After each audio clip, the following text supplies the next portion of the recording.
Abondance et superflu, vive la société de consommation. Écrit par Nîmes. Le monde moderne, grâce au capitalisme et au libéralisme, nous a permis de vivre dans un monde d'abondance et c'est une excellente chose car, comme le dit Sylvain Tesson, l'inverse d'une société de consommation, c'est une société de pénurie. Il n'y a que dans les sociétés où il n'y a rien à consommer qu'on ne consomme pas. J'ai toujours beaucoup de mal avec la critique un peu facile de la société de consommation. Car la société de consommation, c'est quoi le contraire? C'est la société de pénurie. Vaut mieux être dans une société de consommation que dans une société de pénurie. La deuxième chose, c'est que dans une société de consommation, on peut toujours, si on veut, on peut toujours ne pas y sacrifier. Ne pas sacrifier à l'impératif d'acheter de la nouveauté. On peut très bien se retirer quand on est dans une société de consommation. Alors que dans une société de pénurie, et ça les ex-soviétiques vous le disent, eh bien on ne peut faire qu'une chose, c'est subir la pénurie. Il a raison aussi de faire remarquer que ce n'est pas parce que l'on vit dans l'abondance qu'on doit nécessairement se vautrer dedans. Le grand avantage de la modernité est de nous offrir le choix. Mais tous les choix n'ont pas la même valeur. Faire des choix, c'est se montrer responsable de ses actes. C'est à nous de choisir notre façon de consommer, choisir de ce qui relève du nécessaire et du superflu, de trier ce qui est à notre disposition selon les valeurs que l'on se donne à nous-mêmes. J'aimerais aborder cette question des possessions matérielles au travers de 4 jugements de valeur qui nous sont livrés dans la grève de Ayn Rand et le Nouveau Testament. La dépossession volontaire. Je parle bien ici de possession, non de propriété comme elle sera critiquée par les anarchistes comme Proudhon énonçant le célèbre « la propriété c'est le vol ». Même n'était pas contre la possession de biens. Mais Jésus va encore plus loin en nous incitant à nous débarrasser de toutes nos possessions comme seule voie vers le paradis. Car toutes ces choses, ce sont les païens du monde qui les recherchent. Votre Père sait que vous en avez besoin. Cherchez plutôt le royaume de Dieu, et toutes ces choses vous seront données par-dessus. Ne crains point, petit troupeau, car votre Père a trouvé bon de vous donner le royaume.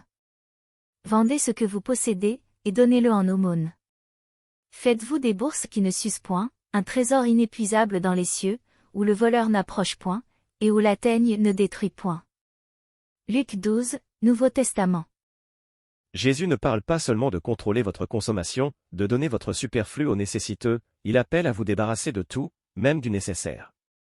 Jésus, s'étant assis vis-à-vis du tronc, regardait comment la foule y mettait de l'argent. Plusieurs riches mettaient beaucoup. Il vint aussi une pauvre veuve, elle y mit 2 petites pièces, faisant 1/4 de sou. Alors Jésus, ayant appelé ses disciples, leur dit, « Je vous le dis en vérité, cette pauvre veuve a donné plus qu'aucun de ceux qui ont mis dans le tronc, car tous ont mis de leur superflu, mais elle a mis de son nécessaire, tout ce qu'elle possédait, tout ce qu'elle avait pour vivre. » Marc 12, Nouveau Testament. Si la dépossession est ce qu'il existe de plus moral, alors la technique n'est plus d'aucune utilité. La création, le génie humain dont on a fait preuve jusqu'alors serait vain et serait destiné à disparaître et nous avec. C'est radicalement anti-prométhéen et ça s'oppose à la nature humaine, mais au moins Jésus ne prétend pas l'imposer à qui que ce soit par la force. Les différentes approches dans la grève. Au contraire, Ayn Rand nous présente dans son livre La Grève, 2 scènes marquantes dans lesquelles elle nous livre 2 visions différentes de la possession et par lesquelles on peut deviner le regard qu'elle pose elle-même sur les objets matériels et leurs possessions. La première scène sur laquelle je voudrais revenir est celle où le personnage principal, Danny Taggart, se rend à un événement organisé chez lui par Reardon, un entrepreneur évoluant dans les confections en métal dont les chemins de fer et qui vient de faire une découverte révolutionnaire, et la deuxième scène est celle où elle rencontre pour la première fois John Galt. Ceux qui n'ont pas lu le livre se demanderont peut-être qui est John Galt. Les autres esquisseront un sourire après cette blague minable. John Galt est un génie qui a inventé un moteur révolutionnaire. Il est très riche et ne supporte plus de vivre dans un monde illibéral où il ne peut jouir de son travail. Il décide alors de mener une grève en se retirant dans une vallée avec les plus grands entrepreneurs et artistes et autres créateurs de son époque. La frugalité forcée. Cette première vision nous est livrée dans la grève par Balfe Bank, invité de ce dîner mondain chez Reardon. On retrouve dans sa conception quelque chose de chrétien mais pas de christique. Au contraire du Christ qui ne souhaite rien imposer à qui que ce soit, Bank fait montre de l'hypocrisie la plus totale que l'on pouvait observer chez certains pontes du Vatican vivant dans le faste mais revendiquant un mode de vie frugal pour leurs ouailles. Trait que l'on retrouvera chez certains dirigeants communistes. Les hommes se vautreraient dans le confort apporté par la technologie et cela les détournerait des valeurs spirituelles, il serait donc nécessaire de leur apporter des limites, de freiner leur appétit à la consommation. Absolument. Je suis pour. Notre patrimoine culturel s'enlise dans un matérialisme effréné. L'homme a perdu toutes ses valeurs spirituelles dans sa quête des biens matériels, avec l'esbrouf technologique qui l'accompagne. Les gens ont trop de confort. Ils reviendront à une vie plus noble s'ils apprennent à supporter les privations. Il faut donc mettre des limites à leurs appétits matériels. Posséder plus. Lors de ce même dîner, Liliane, la femme de Rearden, va témoigner une autre approche de sa conception de la possession. Elle apparaît parée des plus beaux bijoux, des colliers, des boucles d'oreilles, des bagues, des broches, et un bracelet offert par son mari qui l'a fait fondre lui-même à partir du métal révolutionnaire qu'il a confectionné pour réaliser les nouveaux chemins de fer. Liliane se tenait au pied des marches, sa silhouette gracieuse mise en valeur par les lignes nobles de sa robe de soirée empire, couleur citron. Elle avait le port altier d'une femme du monde, parfaitement à l'aise dans son milieu. Il sourit. Il aimait la voir heureuse, cela suffisait à justifier cette soirée. Il s'approcha d'elle et s'immobilisa. Elle avait toujours montré un goût très sûr en matière de bijoux, n'en portant jamais trop. Mais ce soir, c'était un véritable étalage, collier de diamants, boucles d'oreilles, bagues, broches.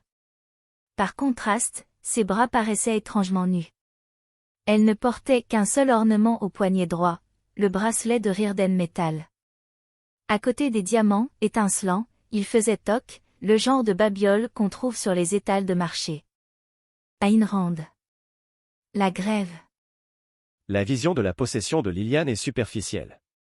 Elle accorde beaucoup d'importance à l'esthétique, ce qui n'est pas un mal, et à la valeur marchande des objets qui vont lui permettre de se mettre en valeur vis-à-vis de ses contemporains. Le bracelet que lui a offert Rearden ne revêtant aucune valeur marchande, elle passera sa soirée à le dénigrer, lui préférant un bracelet en diamant. Ça, Expliquait Liliane tendant le bras chargé du bracelet de métal vers deux femmes d'une grande élégance. Mais non, ça ne vient pas d'une quincaillerie. C'est un cadeau de mon mari, un cadeau très spécial. C'est vrai que c'est hideux. Mais vous ne comprenez pas? Il est censé avoir une immense valeur. Bien entendu, je l'échangerais volontiers contre un bracelet en diamant, mais personne ne me ferait l'échange, même si ça a une très, très grande valeur. Pourquoi? Mais ma chère, c'est le premier objet à avoir jamais été fabriqué en Rearden Metal. si vous avez un tant soit peu de courage, ce dont je doute, je vous prends au mot, échangeons. Posséder mieux. Ça tombe bien, Dany a justement un bracelet en diamant ce soir-là et va la prendre au mot. Dany perdit la notion de ce qui l'entourait, des gens, du temps, d'elle-même. La musique disparut, cédant la place à un silence pesant dans ses tympans. Elle fixait le bracelet de métal bleu-vert. Elle eut conscience de faire un mouvement, d'arracher quelque chose de son poignet, elle s'entendit parler d'une voix très calme, une voix venant d'outre-tombe, totalement dénuée d'émotion. Si vous avez un tant soit peu de courage, ce dont je doute, je vous prends au mot, échangeons. Ayn Rand nous révèle ici sa propre conception de la possession, son propre rapport aux objets. Que voit Dany dans ce bracelet qui la pousse à tant le désirer? Est-ce son amour pour Rearden? Non, cet amour n'est pas la cause mais la raison est aussi la cause de cet amour. Ce que Dany voit dans ce bracelet, c'est le génie de Hank Rearden. Elle voit dans ce bout de métal, l'intellect humain duquel il est sorti. Elle y reconnaît la création technique d'un de ses semblables et c'est pour cela qu'elle aime ce bracelet et Hank Rearden. Dans la deuxième scène c'est encore plus clair. Dany découvre le bâtiment où elle va rencontrer John Galt dont l'intérieur fut aménagé par Mulligan et elle le décrit en ces termes. Dany remarqua le mobilier de prix, choisi avec soin pour son confort, acheté à une époque où le luxe était encore un article et il n'y avait pas d'objet superflu, mais elle reconnut une toile d'un grand maître de la Renaissance qui valait une fortune, un tapis d'Orient dont la texture et les couleurs auraient mérité une vitrine dans un musée.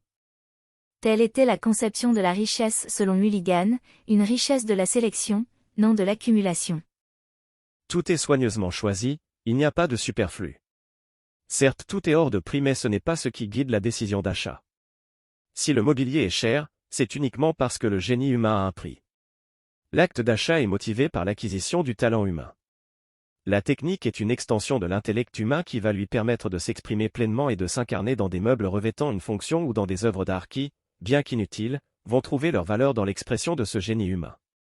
Si, comme je l'ai exposé dans plusieurs articles maintenant, La vie est régie par deux grands principes connus à ce jour que sont la thermodynamique et l'évolution qui nous poussent tous les deux à s'approprier notre environnement afin de stocker et traiter de l'information dans le but de dissiper l'énergie par la chaleur et le travail mécanique, alors l'activité humaine est sacrée.